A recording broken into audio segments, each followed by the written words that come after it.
Right, Shalom, giving all praises, honor, and glory unto Yahweh, Ba'ashem Yahushai, Ba'ashem Kakwadash, double honors to the elders and apostles, the great millstone that rule well, and Shalom to Akim, teaching this word around the globe with faith and truth, and in sincerity. This is the brother Caleb from the James London Forecasters Camp, back with another brief lesson. First of all, I'd like to start by saying that we are the real Hebrew Israelites. The real Israelites, these are called Negroes, Latinos, Hispanics, Native Americans, West Indians, and West Africans predominantly. However, you are going to get Israelites that do look like the other nations, because Israel as a people has been scattered amongst all people for our various captivities.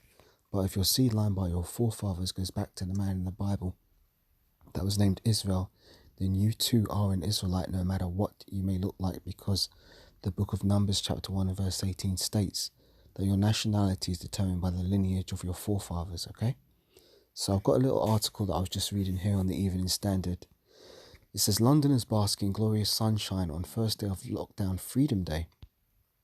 All right, now this is interesting because through the spirit you can see that this is all set up by Esau, in the sense that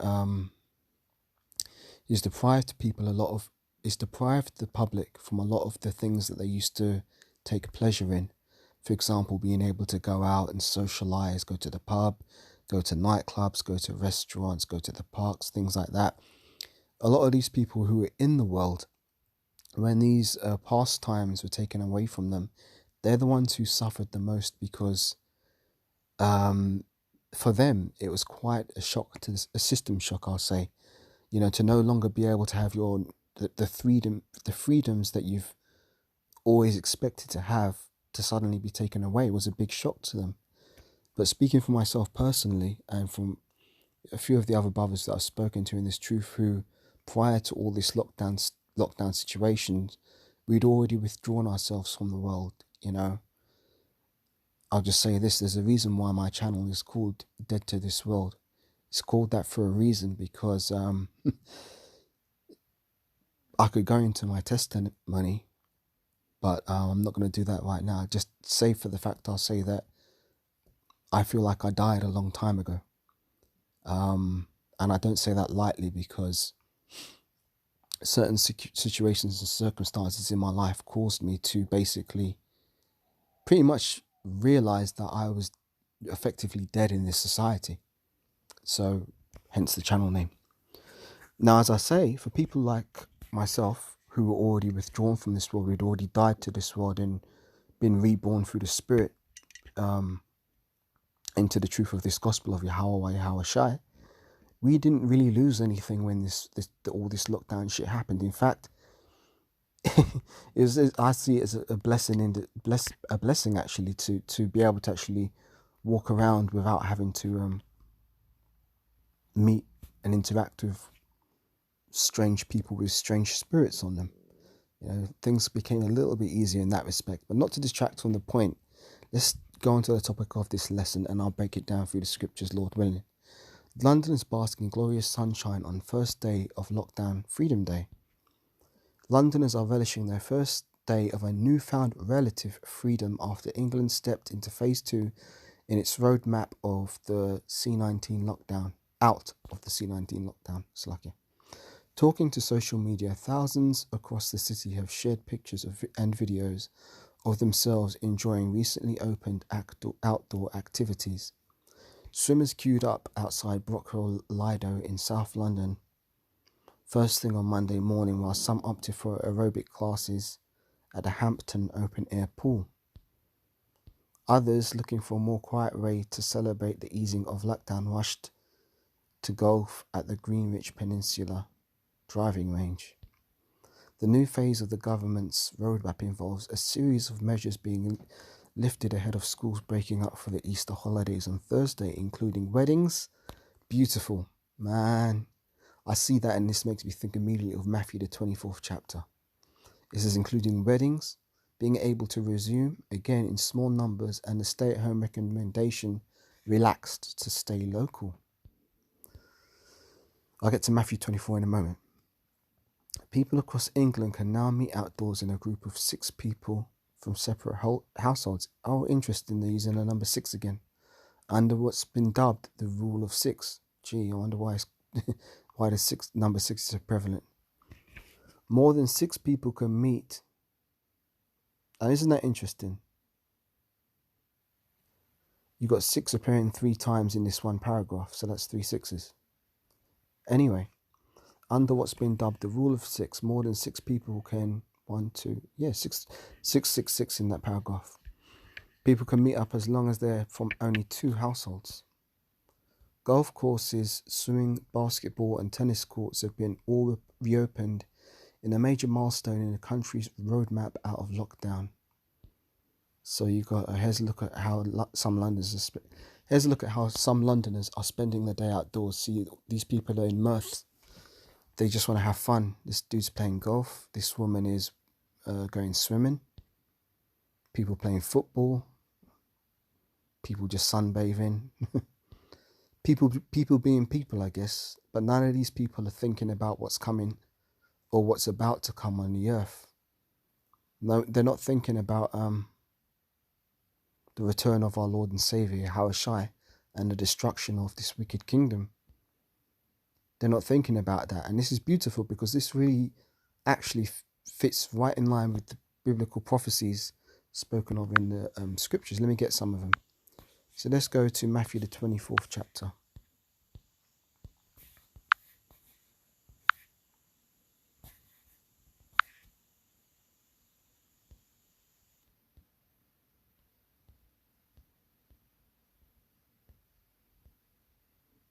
Starting from Matthew 24:1, it says, And Yahushua went out and departed from the temple, and his disciples came unto him for to shew him the buildings of the temple. And Yahushua said unto them, See ye not all these things? Verily I say unto you, there shall not be left here one stone upon another that shall not be thrown down. And as he sat upon the Mount of Olives, the disciples came unto him privately, saying, Tell us when shall these things be, and what shall be the sign of thy coming and of the end of the world? And Yahushua answered and said unto them, Take heed that no man deceive you. For many shall come in my name, saying, I am Hamashiach, and shall deceive many. And ye shall hear of wars and of rumours of wars. See that ye be not troubled, for all these things must come to pass, but the end is not yet. For nation shall rise against nation, and kingdom against kingdom, and there shall be famines and pestilences, and earthquakes in diverse places. We've seen all these things, especially the pestilences with the whole lockdown situation, and there's earthquakes happening all the time, even more so now than ever. All these are the beginning of sorrows, and they shall deliver you up to be afflicted, and shall kill you, and ye shall be hated of all nations for my name's sake. And then many shall be offended, and shall betray one another, and shall hate one another. And many false prophets shall rise, and shall deceive many. And because iniquity shall abound, the love of many shall wax cold. But he that shall endure unto the end, the same shall be saved. And this is the gospel of the king. And this gospel of the kingdom shall be preached in all the world for a witness unto all nations, and then shall the end come. And when ye shall therefore see the abomination of desolation spoken of by Daniel the prophet stand in the holy place, whoso readeth let him understand, then let them which be in Judea flee into the mountains. That's talking of 70 AD, I believe. I'm going to jump down.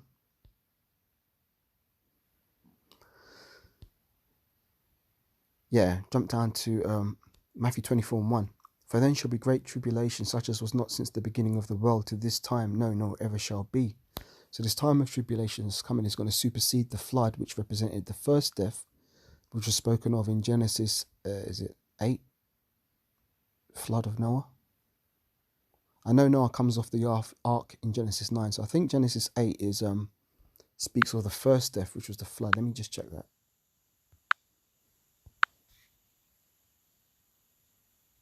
Yes, Genesis 8 is talking about the flood.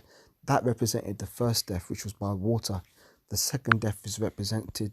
The second death will be at the coming of Yahushua, and the thermonuclear destruction, which will be by fire. That represents the second death.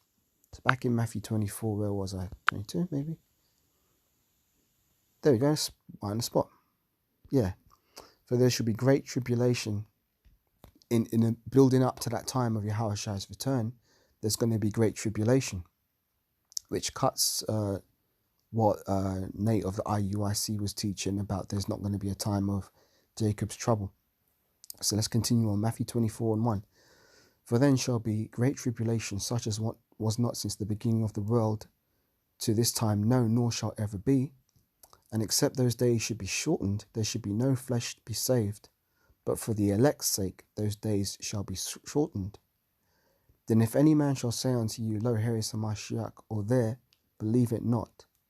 For there shall arise false Mashiachs and false prophets, which will shew great signs and wonders, insomuch that if it were possible, they shall deceive the very elect. But I have told you before.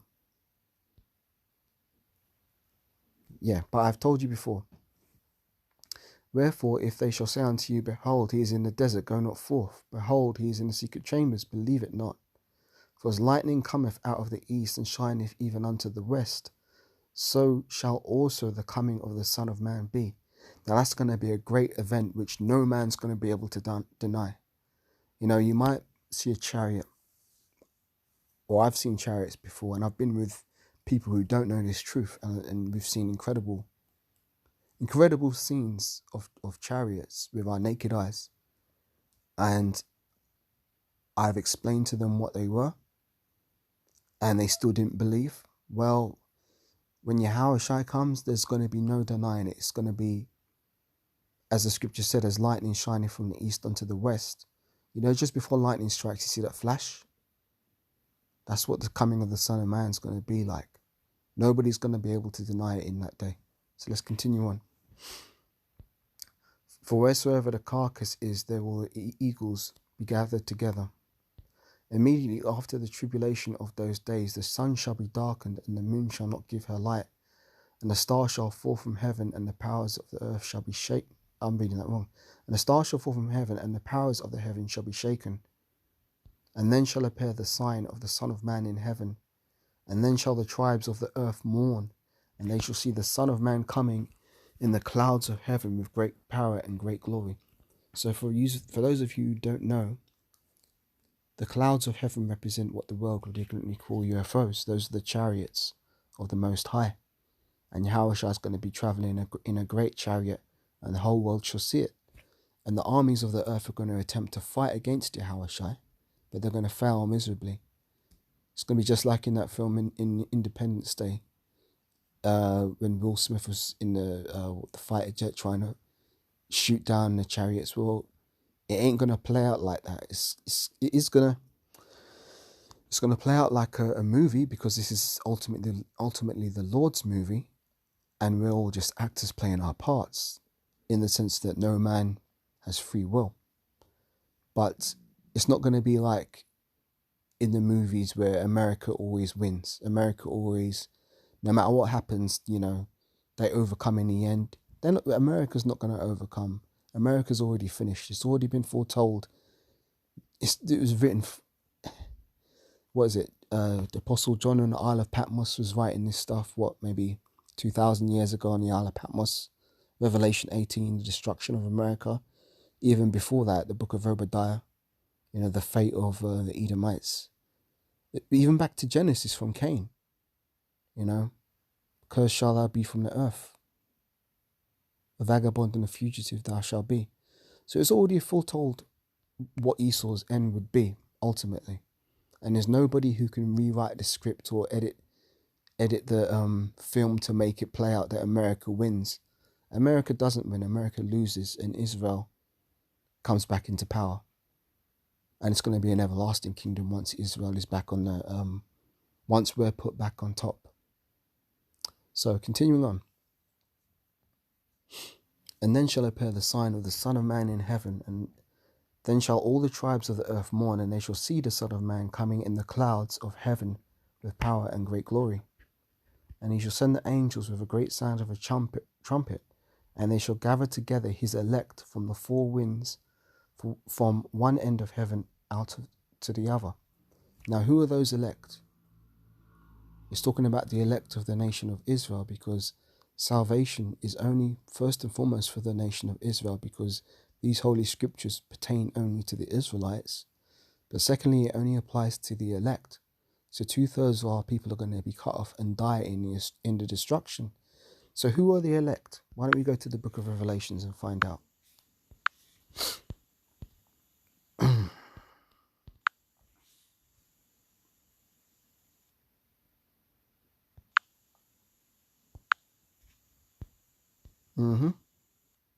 There we go.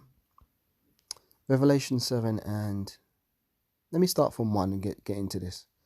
And after these things I saw 4 angels standing on the 4 corners of the earth, holding the 4 winds of the earth, that the wind should not blow on the earth, nor on the sea, nor any tree. And I saw another angel ascending from the east, having the seal of the living power. And he cried with a loud voice to the 4 angels, to whom it was given to hurt the earth and the sea, saying, Hurt not the earth, neither the sea, nor the trees, until we have sealed the servants of our power in their foreheads. And I heard the number of them that were sealed, and there were sealed 144,000 of all the tribes of the children of Israel.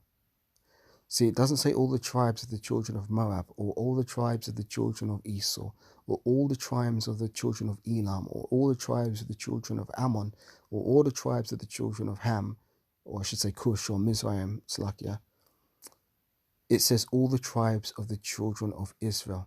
And it says of the tribe of Judah, which is where you get the name Jew from, because it goes back to the Hebrew Yehowadah, which means Yahweh thanks. Because when Rachel, when Leah gave birth to Judah, she blessed the name of Yahweh because she'd gotten a son, and she called his name Judah. I think it was because Jacob was married to Rachel and Leah. I believe it was Leah who was the mother of Judah, and Rachel was the mother of Joseph. Let me check.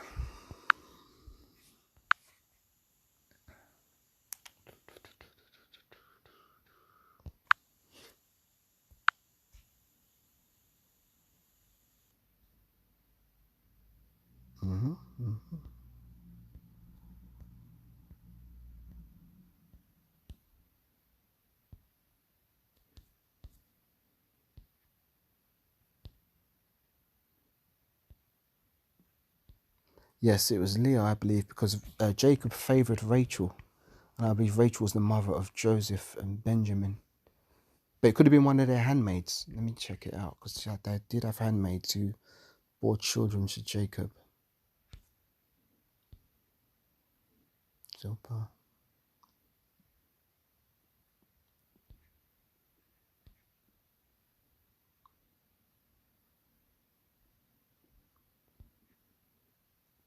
Bilal.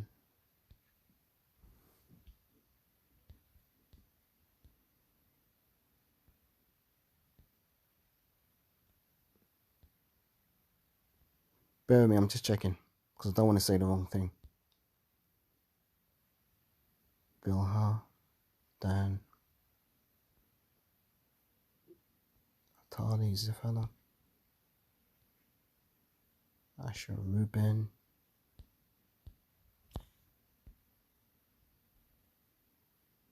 Zebulun,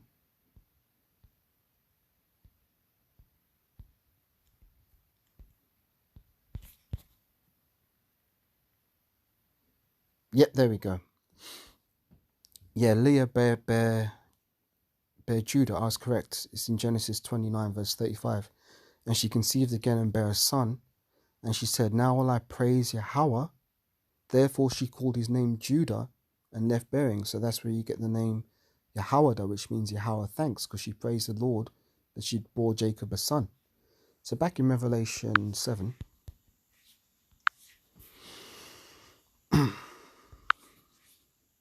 Talking about who the elect are. Here we go.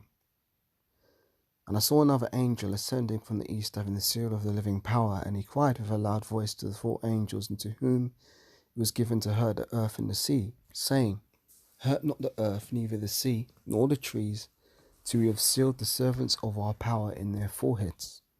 And I heard the number of them which were sealed, and there were sealed 144,000 of all the tribes of the children of Israel. Of the tribe of Judah were sealed 12,000. Of the tribe of Reuben were sealed 12,000. Of the tribe of Gad was sealed 12,000. Of the tribe of Asher was sealed 12,000. Of the tribe of Naphtali was sealed 12,000. Of the tribe of Manasseh was sealed 12,000. Of the tribe of Simeon was sealed 12,000. Of the tribe of Levi was sealed 12,000. Of the tribe of Issachar was sealed 12,000. Of the tribe of Zebulun was sealed 12,000. Of the tribe of Joseph was sealed 12,000. And of the tribe of Benjamin was sealed 12,000. And when it says Joseph there, I believe it's speaking about the tribe of Ephraim, because Ephraim and Manasseh came from Joseph. So it says, and after this I beheld, and lo, a great multitude, which no man could number, of all nations and kindreds and people and tongues, stood before the throne and before the Lamb, clothed with white robes and with palms in their hands. Yep. And cried with a loud voice, saying, Salvation unto our power, which sitteth upon the throne, and unto the Lamb. Now the Lamb that is spoken about here is Yahushua, because he represented the sacrificial lamb without blemish, who died for the sins of the nation of Israel. Let's get back to what I was reading, Matthew 24.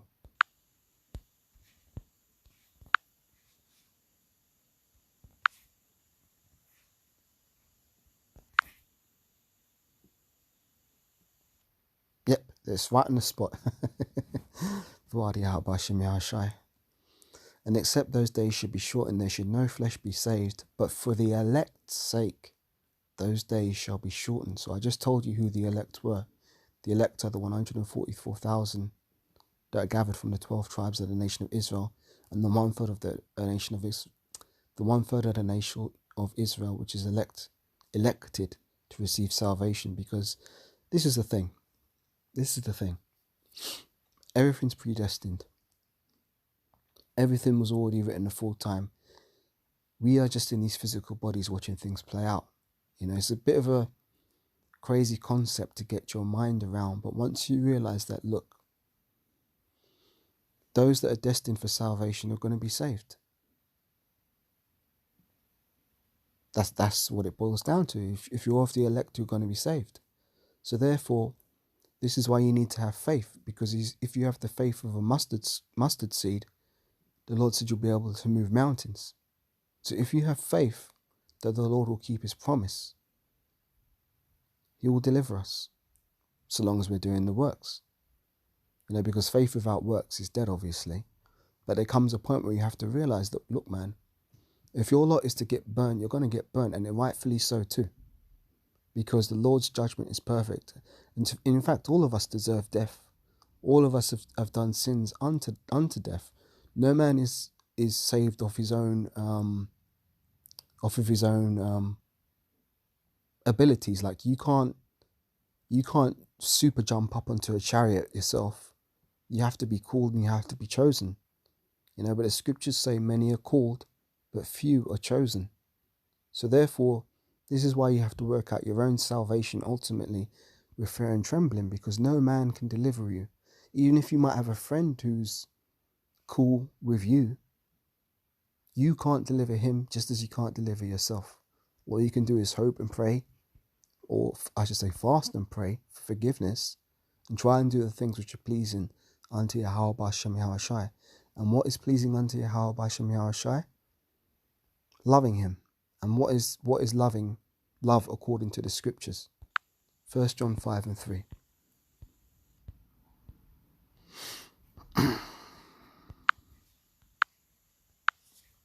First John 5 and 3 states, For this is the love of the Most High, that we keep his commandments, and his commandments are not grievous.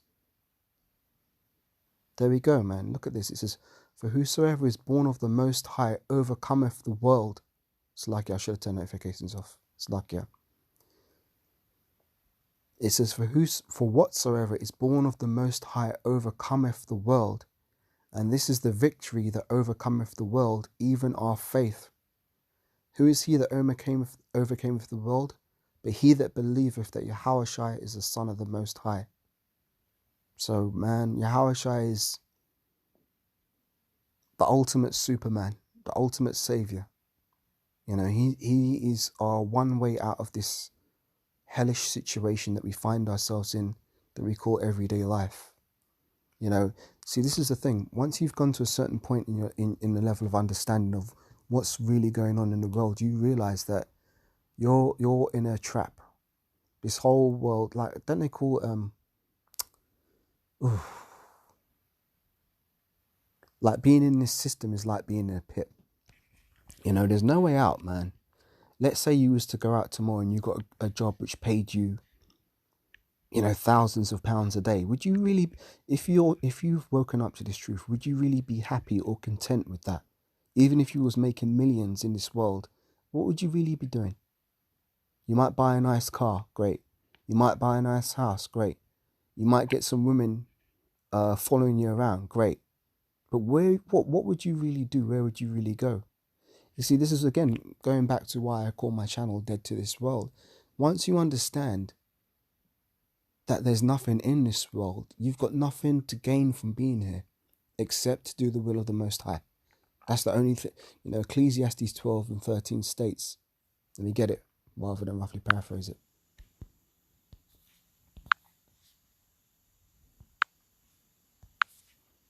There we go. Let us hear the conclusion of the whole matter. Fear the Most High and keep his commandments, for this is the whole duty of man. For the Most High shall bring every work into judgment with every secret thing, whether it be good, whether it be evil. So, your purpose on this earth is to fear the Most High and keep his commandments to the best of your ability. Anything else other than that is vanity. And once you come to a certain level of understanding, you realize that, you know, everything else, it is vanity. So why are you busting your ass on a job trying to get ahead in a dead-end job? Why are you busting your ass going to university trying to get a degree when you probably won't even get a good job with that degree afterwards? Why are you busting your ass to buy, you know, fancy clothes or a nice car? Now, I'm not saying you're not allowed to buy nice things. If you enjoy clothes, great. But not to the point where you're putting all your efforts and energy into having the latest fashion trends so you can go out and impress girls on the street, you know, because it's not really going to get you anywhere. Or if, you know, as I say, you know, you got to use your head. Got to use your head when you say certain things, because, you know, we're in the world, we use the world, but we don't abuse the world. So sure, brothers are going to have nice things, but the whole point is that you're not supposed to put your heart into your possessions. Me, I like nice things. There's things that I collect and I enjoy, but I don't put my heart in those things, whereas other people would. For example, you know, let's say someone's got a house and they've got treasures in their house, and their house goes up in flames, and they run out the house, and then they realize, oh shit, my precious whatever it was, whatever they're into, was in the house, and they run back in the house and the whole house burns down with them in it. You know, then they go into the spirit realm and they realize, oh shit, man, why did I put my heart in my possessions when now I'm dead and they're not going to benefit me and I'm standing before the judgment throne of the Most High? You know, and then they realize all that stuff I was doing in the world is vanity. Really, I should have been observing the Lord's commandments. You know, and this is sort of thing that people in the world don't understand, because they're in the world and they're tied to the world and they put their heart into the things of this world. So therefore, that, you know, they're carnal minded. And if you're carnal minded, you're tethered to the physicality of things rather than the spirituality of things. This is why when you grow and you mature in the spirit, you start to become more spiritual, and all those things that you once cared about start to become even less important in light of what's really important, which is Ecclesiastes 12 and 13, fearing the Most High and keeping his commandments, for this is the whole duty of man. Back to Matthew 24.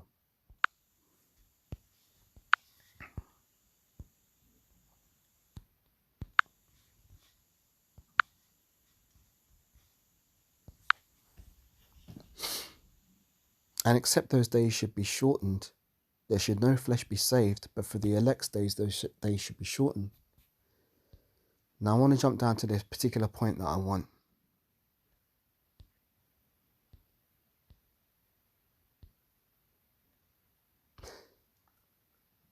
Yeah, here we go. This is exactly what I want. Starting at Matthew 24 and from 32, and it says, "Now learn a parable of the fig tree. When his branch is yet tender and putteth forth leaves, ye know that the summer is nigh. So likewise, when ye shall see all these things, know that it is near, even at the doors. Verily I say unto you, this generation shall not pass till all these things be fulfilled. Heaven and earth shall pass away, but my words shall not pass away. But of that day and hour knoweth no man, no, not the angels of heaven, but my Father only." Now this is the point I want, because I was talking about this article here, where lockdown restrictions in the UK have been lifted, and people are going out, and you see these women, rise up you women that are at ease. You know, these women are at ease, sitting in the park having a picnic, talking and basically being idle. These women are being idle because their job is to take care of their husbands at home and guard the house and raise the children. But these women are casually sitting around on their asses in the park, which is to be expected in Babylon, because this is what these women do. They're idle. Getting the precept back. It says, "But as in the days of Noah, so shall also the coming of the Son of Man be." So let's use our imaginations here. Let's look at this photograph up close, yeah? As in the days of Noah, there were women like this sitting around, doing pretty much nothing, chilling, enjoying a sunny day in the park. Noah was somewhere preaching that the world is going to be flooded, and these women weren't listening. They were too busy chilling, thinking Noah's a madman, calling him crazy, saying, "Oh, you've been prophesying for, was it 150 years? It's lucky, I can't remember. Is it 150 years Noah prophesied? Or was it 120 years? Just check it.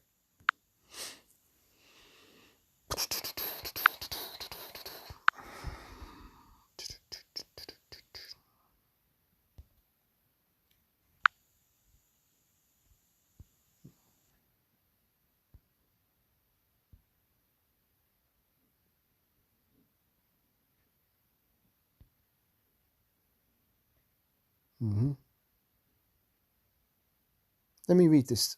Genesis 9 and 6. "These are the generations of Noah. Noah was a just man and perfect in his generations, and Noah walked with the Most High. And Noah begat 3 sons, Shem, Ham, and Japheth. And the earth was also corrupt before the Most High, and the earth was filled with violence. And the Most High looked upon the earth, and behold, it was corrupt, for all flesh had corrupted his way upon the earth. And the Most High said unto Noah, The end of all flesh is come before me, and the earth is filled with violence through them. And behold, I will destroy them with the earth." Now we know that the Most High didn't destroy the earth, because in the book of Ecclesiastes it states that the earth abideth forever, meaning that he was just going to destroy the people on the earth at that time and cleanse it through the water, because water is a cleansing agent, I believe, just as fire is a cleansing agent, right? So he's commanding Noah to build the ark.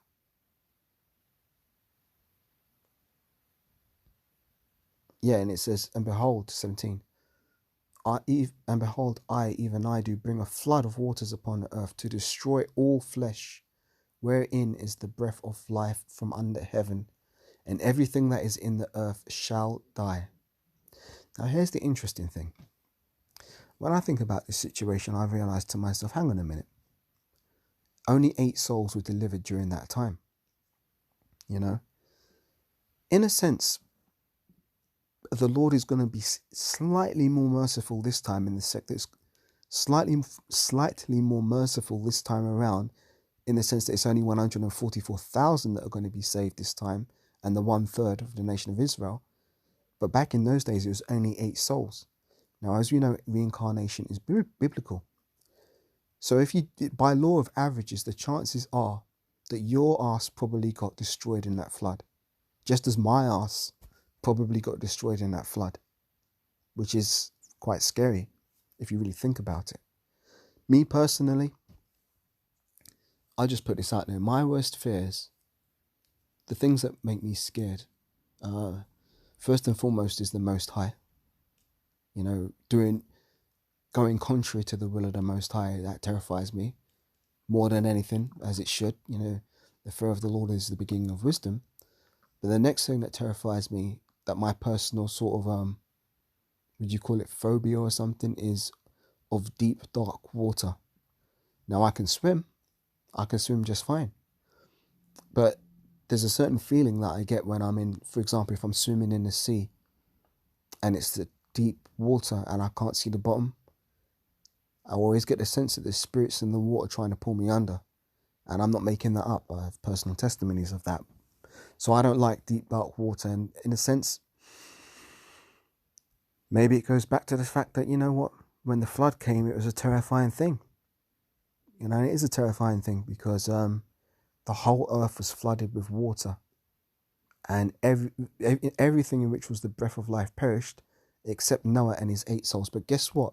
Even in those times when Noah was warning the people, you had women like this and people, men in the background too, and children, whatever, who were sitting around and lollygagging, if that's the word to use, thinking that everything's a-okay, it's just another day. Well, the scriptures clearly state that no man is promised tomorrow, man. So if you know that tomorrow could be the day that you're going to meet the Most High, what would you be doing today? Would you not be preparing to meet your Maker? Is anybody ever ready to meet their Maker? Probably not. But you do what you can to the best of your ability to try and make sure that when you do stand before the throne of the Most High, you don't stand there in complete shame. You know, having fallen into the ways of the world and, you know, being, you know, worldly and carnal and an adulterer and doing all sorts of wickedness, and then your sins convicted to your own face. You know, this is why it's important to try and keep a clear conscience. You know, if you've done something wrong, you need to address it, because you don't know if you're going to have tomorrow. For example, I'm just going to put this out there. Let's say if you've got an issue with someone or a brother, why wait till tomorrow to address it when the scriptures say that no man is promised tomorrow? And if you've got hatred in your heart towards your brother, that's just a breeding ground for demons. Because for each day that you don't address the matter, the demons are going to be tap dancing on your brain, making you more and more think negative things about particular people that might not actually be true. But yet the demons are playing on those emotions and just riling up that anger. And for every day that passes without you addressing it, it's just manifesting more and more until the demon takes you over. So therefore, if the demon took you over and you went out tomorrow and you had all this hatred in your heart towards your brother and you get licked down by a car, when you go before the judgment throne of the Most High, what would he say to you? Whereas if you address the matter, your conscience will be clear, and Lord willing, that brother's conscience will be clear. And then if you do get licked down by a car the next day, you can go before the Most High's judgment throne and not be convicted for doing something that was off or wicked. That's just how I see it. So, back in Genesis 6:17, and behold, I, even I, do bring and this is for all these Christians that say, God is love, God is love. Well, guess what? God kills people. Get over it. Yeah, that's right. The God of the Bible kills people. Get over it. And behold, I, even I, do bring a flood of waters upon the earth to destroy all flesh wherein is the breath of life from under heaven, and everything that is in the earth shall die.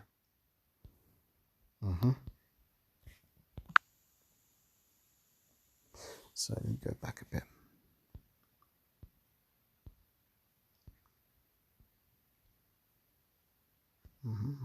That's all right.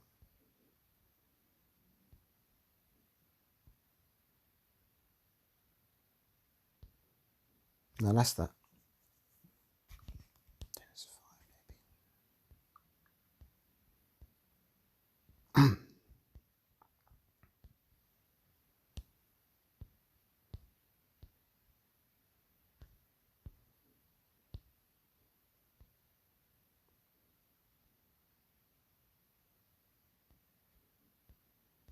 Right, back in Matthew 24, because this is where I want to get to the point of.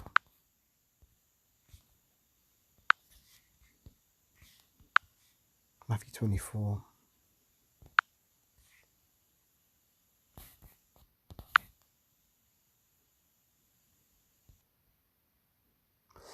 Matthew 24, going back from 34, it says, "Verily I say unto you, this generation shall not pass till all these things be fulfilled. Heaven and earth shall pass away, but my word shall not pass away. But that of that day and hour knoweth no man, no, not the angels of heaven, but my Father only. But as the days of Noah were, so shall also the coming of the Son of Man be. For as was in the days of Noah, that were before the flood, they were eating and drinking, marrying and giving in marriage until the day that Noah entered into the ark, and knew not until the flood came and took them away. So shall also the coming of the Son of Man be." Now that's the whole point of this lesson, because what I'm trying to show here is that with the easing of these lockdown restrictions, these people are going back to the life that they felt they lost, in the sense that they're going to be eating and drinking, marrying and giving in marriage, and doing all kinds of wickedness upon the earth until the day that the flood will come.